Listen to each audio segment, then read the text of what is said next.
Hi guys, I'm Arman901 and I'm going to talk about the comics that I posted this week on my Instagram account that has the same name. Now this is week 11. So I'm going to start off with Thunderstrike 8 from 1994. This issue basically has two stories. First is with Code Blue, who are going to test drive a sort of new police robot called Officer Zero.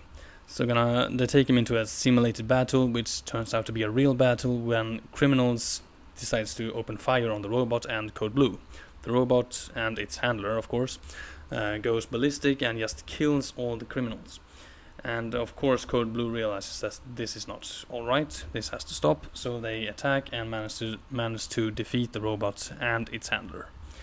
The second story is about Eric Masterson, who is Thunderstrike, and his son, who is basically held captive by Bobby Steele, who is the ex-wife's husband. He has had a bit of a trouble lately, and Kevin, who is the son, of course, manages to basically talk him down through a kind of therapist conversation. Thunderstrike doesn't really know this, of course, so he bursts through the window and is getting shooed out by Kevin, who basically says, "What the hell are you doing here? Can you please just leave us alone? We don't need you." So, kind of a low blow there. Anyway, we're moving on to Punisher 2099 issue 16 from 1994. Now, this is the second part of the Public Enemy storyline. Now, Public Enemy, you might know, is a kind of a red dog who is... really not much said about him more than he's like an ultimate warrior kind of guy, and he's a little bit disoriented on what's right and wrong, I guess. Anyway, that's not the big story about this issue. This big story is about Punisher finally getting even with Fearmaster for killing his girlfriend. He chases him down to the temple that he has and kind of chases him away from there, and catches up with him and kills him with his weird changing kind of hand. Yes, completely kills him. Great, love it. Anyway, moving on to that day's character, who is Titan. Now, he is of the CR Imperial Guard. So he's an alien, unsure of what kind of species he is, but from the CR Empire, obviously. Anyway, his ability is to grow in mass or decrease in mass. He's basically a giant man in space. Not much screen time, so to say, but I kind of hope to hear more from him. He was introduced in X-Men Volume 1, issue 107. So, that's basically it. Moving on now to X-Men 17 from 1966. This continues from the previous issue where the X-Men had fought the Sentinels and gotten pretty injured. In fact, Iceman is in critical condition while the other X-Men are basically healed. Anyway, Angel learns from a phone call that his parents are going to visit the X-Mansion, so he decides to leave early and is then attacked at the mansion by some unknown foe. Some hour or so later, Cyclops and Professor X go there as well, and they are also defeated by this villain. And so that happens, of course, to Beast and Jean Grey as well. Now we can see who this villain is in the last page, where Angel's parents arrive to meet Magneto. So he obviously managed to escape from the stranger's home world or whatever, wherever he got to. And it's more on this on next week. Moving on to Excalibur 77 from 1994. This continues the story where Despair, who is basically a demon who, makes people despair. He has captured Margali, who is the adoptive mother of Nightcrawler, and Nightcrawler has gone there, of course, to this little town in Germany to save her and stop this evil menace. Amanda Sefton is with him as well, his adoptive sister, and his kind of love interests in a way. And they do actually manage to defeat the villain. Very nicely done too, actually, by Nightcrawler, who kind of sees through the him always looking like a demon. He sees through the whole people disliking him because of his looks, and manages to break through the whole bad aura of despair. Also, we got a little bit of cutscene here with the android called Zero, who had been attacked by some mysterious villains and is now approached by Phalanx. More on this in the next issues of X-Men. Anyway, gonna move on. Got a little bit new old things, I guess you could say, with X-Men the Early Years, issue 1 from 1994, which is basically just a reprint of the first X-Men issue. Of course published in 1964. Pretty much introducing the X-Men, and of course their greatest nemesis, Magneto, who takes over the military base, and they have a big fight, and yeah. Moving on now to another X-Men issue, which is X-Men Volume 2, issue 32. From 1994, this continues the previous issue as well, where Psylocke now finally learns the whole truth from Spiral, who kinda managed to get a kinda fix the bionic eyes that Psylocke had gotten from Mojo World, which had basically recorded everything that happened to that body. So she, after a bit mixing, managed to find out the truth, at least from her body's point of view. She goes back to Japan to meet Matsu Tsurayama, who was basically Quanon's love interest. Quanon died the previous issue, if you didn't already know that. Anyway, he shares Quanon's memories with a kiss, which he had gotten her memories when he had to kill her in the previous issue. And now Psylocke is complete with all the memories and of this very confusing period of her time. So we're gonna move on now to that day's character, which is Windshear. He is a member of the Alpha Flight. He was born in Toronto, Canada, lived most of his life in England, but came back again with Roxxon Oil Company, and then reverted to being a hero instead. Apparently he has a power that he can basically create constructs of hard air molecules. Project streams of hard air, kind of concussive force and stuff like that. So it's basically force fields in a way. He also uses a certain battle suit, as you can see, enables him to redirect the energies, basically, and control it better. So moving on to Sergeant Fury and his Howling Commandos, issue 2 from 1963. Of course, this is during the World War II. They are fighting the Nazis, and Dum Dum Dugan is taken captive by these Nazis. So naturally, the Howling Commandos has to set him free, basically. Gonna love the fighting instincts here of Dum Dum Dugan. When the bullets run out, he uses rocks and all that. I just love it. Anyway, moving on to Doctor Strange Volume 3, issue 65 from 1994. This is the second part of the Strangers Among Us storyline, which contains the Stranger, of course. Strange. This weird spawn-looking creature. And this continues, of course, the previous issue where he and Submariner fought for the coral crab and kind of awoken this huge sea serpent kind of character. Anyway, the fight continues. Submariner is kind of used by Salome, and she's kind of giving him some magical power to basically resist Strange even more. Vengeance is somehow drawn into the whole thing, and both him and Submariner fight this Strange.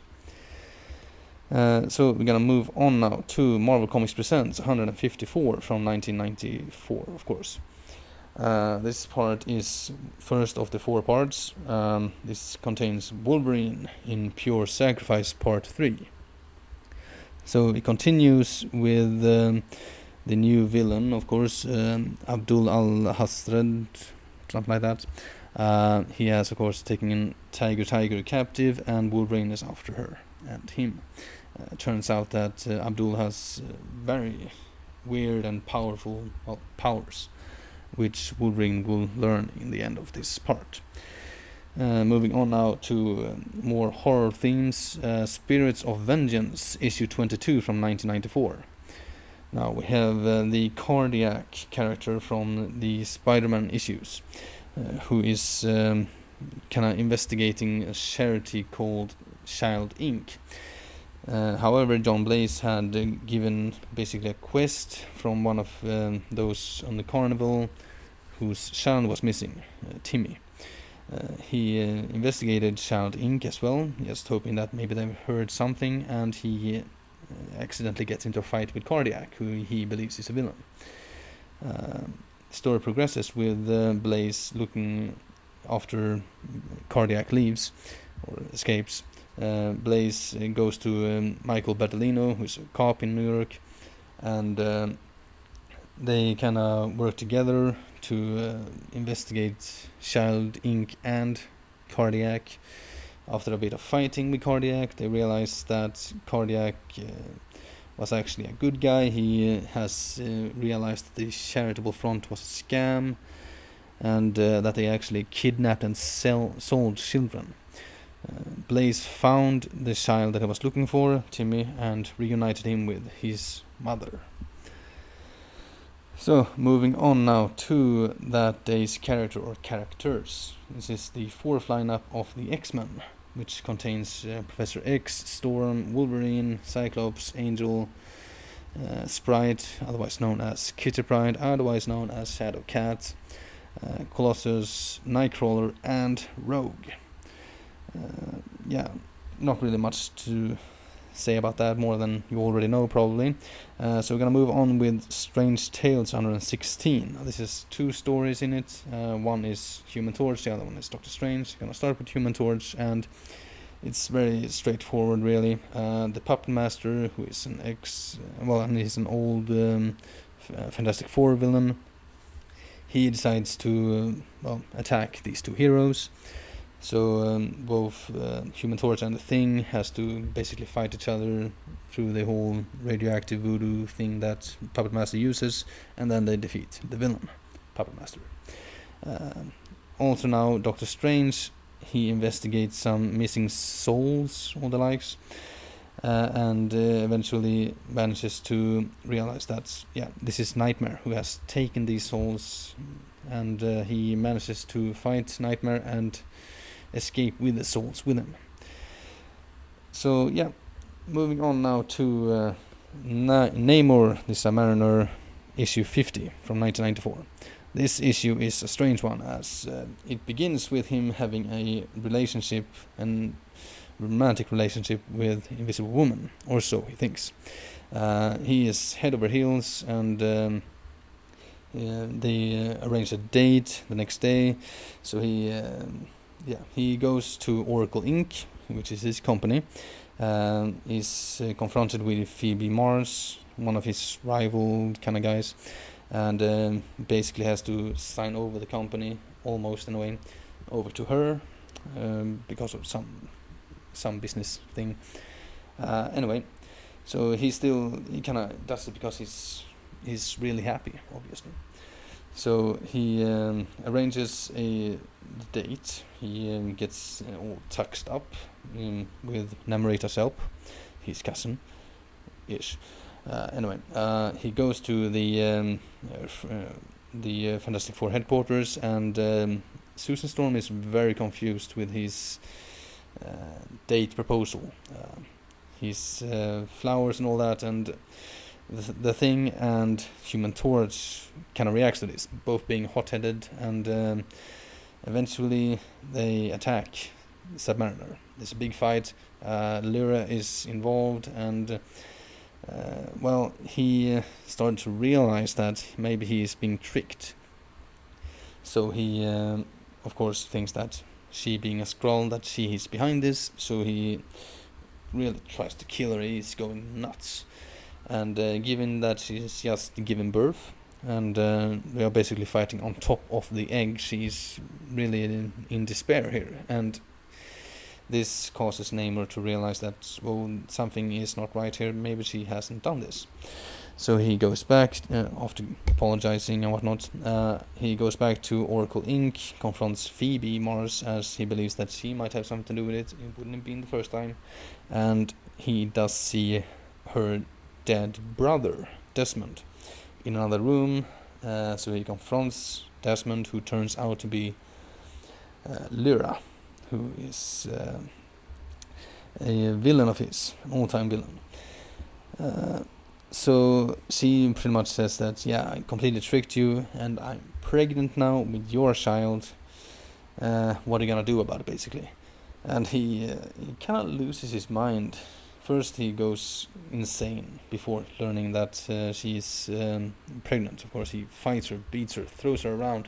The Fantastic Four comes along just to basically find out what the hell is going on, and then he finds out that she's pregnant, and he just tosses her out, just leave her alone, let her go, whatever, I don't care. And he just laughs. Very a lot of things going on there. So anyway, going on to Marvel Comics Presents 154 from 1994, yet again with the second part, which is War Machine: The Dying Game, third part of that story. So we continue with War Machine finding out that probably AIM, Sons of the Serpent, and Hydra has something to do with this murder and the chaos. So he investigates, he kind of fights all of them, really.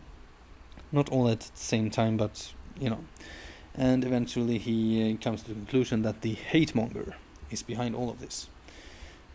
Continuing in the next issue. So moving on to Quasar now. Quasar 58 from 1994.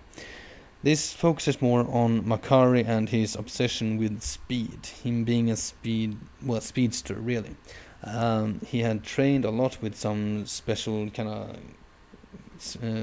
cosmic rays who are experts on speed. And now he wants to enter this race, this cosmic race that the Runner, one of the Elders of the Universe, had kind of started up. He had invited him earlier, but I think something got in the way. Anyway, he enters the race and he actually wins it. But there's a problem, because he got too fast. He is so fast that he can't actually slow down now, so he's faster than everyone else except possibly those who are speed freaks, like the Runner. He decides to give up the prize and get help to get slow again, or slower. So it's an interesting issue, kind of one of those side issues. Besides the fact, of course, that Quasar is trying to bargain with the Living Tribunal while this is happening, for Kayla's freedom. Kayla being stuck on the new Earth from the new universe, and Quasar is desperate, of course. He will do anything to get her free. The Living Tribunal, however, is firm and says no to all of it. So Quasar eventually has to say goodbye to his girlfriend, having to basically give up. Very sad, really. So moving on now to that day's character, which is Anvil. He is not a big-time supervillain exactly. His real name is John Anvil, of course. He was introduced in Incredible Hulk 182, alongside his kind of better part, I guess you could say, Hammer. Of course, Hammer and Anvil. They are met with an alien, which kind of gives them a powerful kind of brace, tether, I guess you can say, which gives them a lot of power. It's called actually a synthicon, I think. Anyway, this kind of connects them in a way that makes them more powerful, but also codependent. So when the Scourge actually kills Hammer, Anvil dies as well, because the life force is linked. Sad way to die, I guess, but yeah. So moving on now to Tales of Suspense, issue 50 from 1964. Now this is an important issue as it introduces one of the greatest Iron Man villains ever, the Mandarin. So the story is fairly simple. The Mandarin kind of challenges Iron Man. They have a big fight. The Mandarin is of course very crafty. He has these 10 power rings, and it's a back and forth there, touch and go really. But Iron Man eventually manages to defeat the Mandarin, not kill him or anything like that, but he manages to escape. So moving on to Night-Thrasher issue 10 from 1994. Now this kind of is a continuation of the previous Iron Man issues, where the Night-Thrasher and the New Warriors and Thunderstrike fight Iron Man about this dam construction. Now Night-Thrasher had in fact investigated this dam and the surrounding area and found out a big secret. So he kind of breaks into Stark International, or Enterprises or whatever it's called now, and into Tony Stark's bedroom to talk to him. Finds Iron Man instead, hint hint, and basically tells him all about it. Tells him that he was actually lied to. The dam was in fact a good thing, while not building the dam makes bad guys such as the Roxxon oil company gaining control over an oil deposit close by. So it all was basically just a trick. And now these two will work together. They work together and they go to the dam site and they try to get some evidence, and they fight this mechanical kind of warrior thing. They defeat it easily, well, Iron Man does. And then they bring the evidence to a kind of a council, and basically shuts the whole thing down. Yeah, very easily actually, and very nicely done. So we're gonna go on here now with Punisher War Journal, issue 66 from 1994. This is a continuation of the Pariah incident, or well, not incident but storyline. This is the second part. Now this is basically about Vigil, the vigilante hunting squad, trying to nail Punisher once and for all. So they are basically shooting wild in the city, I think New York, and Punisher kind of runs into Captain America, and there's a big ass fight, and Punisher knows that he can't actually beat Captain America in a fair fight, so he has to use any trick in the book, and he actually manages to distract Captain America long enough in order to hijack a helicopter. When this happens, Vigil kind of goes for just shoot the whole thing down, just kill them all, they're all bad guys anyway, and Captain America says that no, they were not in on this is only the Punisher doing, those guys are innocent, he does not like what Vigil is doing here, and might very well lead on forward in the next issue in that one. So moving on to that day's character, we got Asp, or Asp 2, I guess you can say. Her real name is Cleo Nefertiti. She was born in Egypt, and she is one of the Serpent Society members.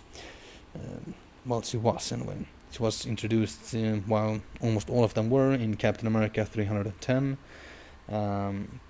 She has this power that she can generate and project some venom bolts, some unknown kind of energy that can cause paralysis or even death in living creatures. Anyway, she is also now in the Bad Girls Inc. membership group, alongside Black Mamba, Diamondback, and Impala. Yeah, so we're gonna move on now to Spider-Man Friday, The Amazing Spider-Man 21 from 1965.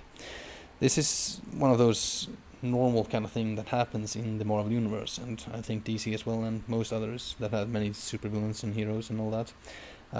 That two superheroes are confused over an event and they fight each other. It's so usual in this stuff.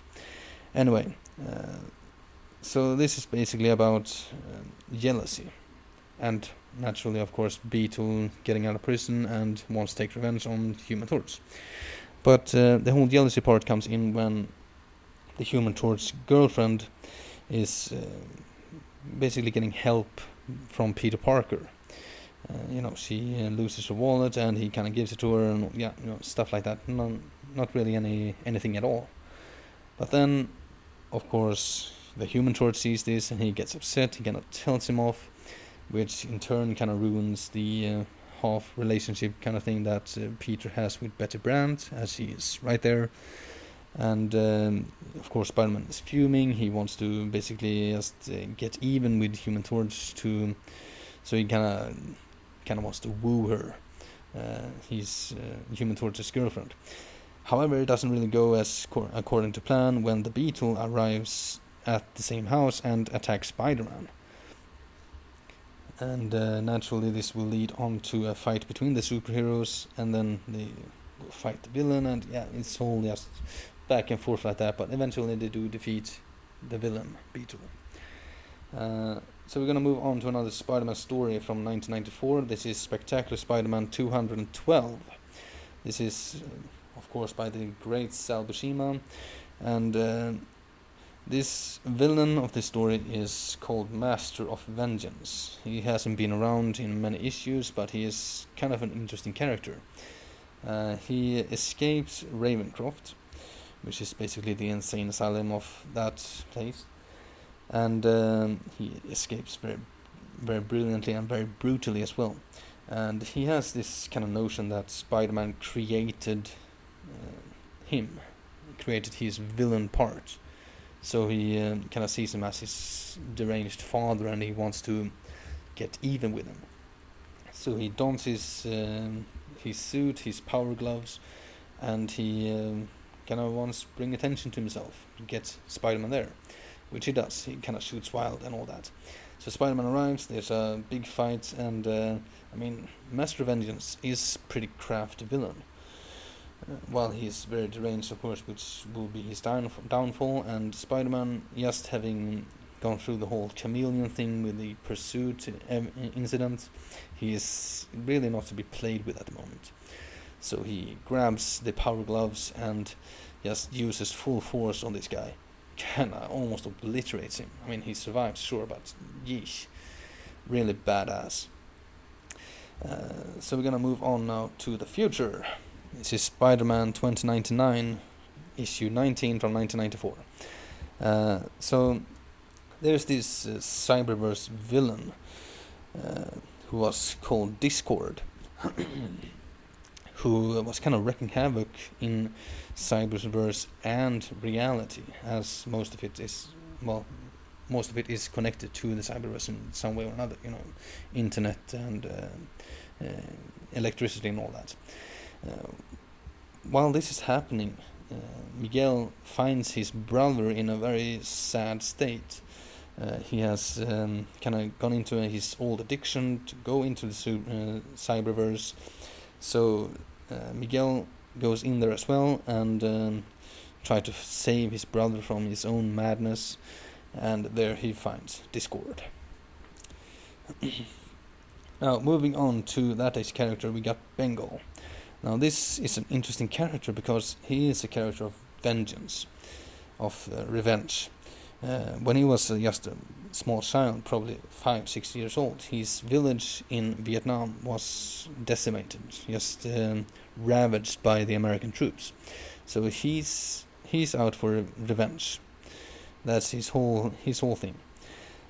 He is introduced in Daredevil 258, where he hunts down these guys who actually killed his entire village, and he's really good at that too. I mean, he and Daredevil has some big ass fights. He of course loses, but he's one of those villains that you really don't mind if he actually succeeds, because he doesn't have a grand master plan. He's just very distraught over what has happened, and he wants revenge, which surely everyone can understand in some way. Of course, maybe it goes the wrong way, but I mean, still. Anyway, we're gonna move on now to a Thor issue here, or one of the early ones, from 1964, Journey into Mystery 101. So, the Tomorrow Man had been introduced in previous issue. However, he had lost his memories, and now Loki, being very crafty and very subtle, as Odin is watching him like a hawk, he kind of mixes up a little bit and changes the Tomorrow Man's memory, kind of makes him regain it. And of course Tomorrow Man is in the future, so he kind of creates this android, this basically unbeatable android, brings that one and himself, of course, into the past, into the 60s, to fight Thor and to force Thor to help him in the future to conquer his world. More on that in the next issue. Now we're gonna move on to Fury 1 from 1994. I think this is just Fury, to be honest. A one-shot. What this is about, it's pretty basically just the story of how S.H.I.E.L.D. was founded. How Iron Man, or Tony Stark, of course, was very adamant that this has to happen, this has to work, because Hydra is still alive, and other stuff is like that is still going on. He kind of also explained the whole thing with the resurrections, how Strucker came back, how Hatemonger, being a clone of Hitler in the early 60s, and how Red Skull managed to get back. I mean, all of that is explained with Arnim Zola having experimented on this in the end of the Second World War. Now, it also explains how Fury lost his eye, or at least got blind in his eye, but yeah, probably lost his eye. How his brother Jacob became the Scorpio of the Zodiac, how he created the Zodiac key through his hatred, and how he always had been espionaging and basically just being a double agent in S.H.I.E.L.D. The great fight between these two, when Fury finally was recruited after the previous leader was killed, is pretty brutal actually. How he just has to fight his own brother, and he knows that he probably should kill him, but he can't because it's his brother. Anyway, he loses the use of his eye, he gets his eye patch, and we kind of get into where the whole Strange Tales, Nick Fury, Agent of S.H.I.E.L.D. kind of thing starts in the 60s. So, very good one. A lot of flashback, of course. It's only flashback, but still, it's really good. So we're gonna move on now to Silver Sable and the Wild Pack, issue 24 from 1994. So, Silver Sable is in Symkaria. She is given a kind of medal of honor by the king, who she then realizes is in fact the foreigner, just disguised as the king. The foreigner being her ex-husband. You never know what he's up to really. While this happens, a old enemy of Silver Sable, Dmitry Petrovich, kind of escapes prison and is recruited by her father, who has some sinister plot. Anyway, Dmitry attacks Symkaria and Silver Sable and her wild pack, and eventually Sable manages to get to where this guy who released Dmitry is, who of course turned out to be her father. Now, the last entry here, we have Beta Ray Bill, the character of that day. Now, he is a really impressive character. Sure, he looks like a horse, but yeesh, this guy is great. He is one of the few people who actually is able to lift Thor's hammer, which is of course why Odin granted him Thor power. So he's basically a Thor, but not Thor, in a way. It's complicated, but yeah, he's a really cool character. Definitely something to look up if you haven't seen it already. He has somewhat been in the MCU with the Thor Ragnarok, just a bit of a statue, but still definitely an interesting character. So yeah, that's it for today. Thank you all for listening. I hope you have enjoyed. Do subscribe if you liked it. And well, I'll talk to you next week. Bye.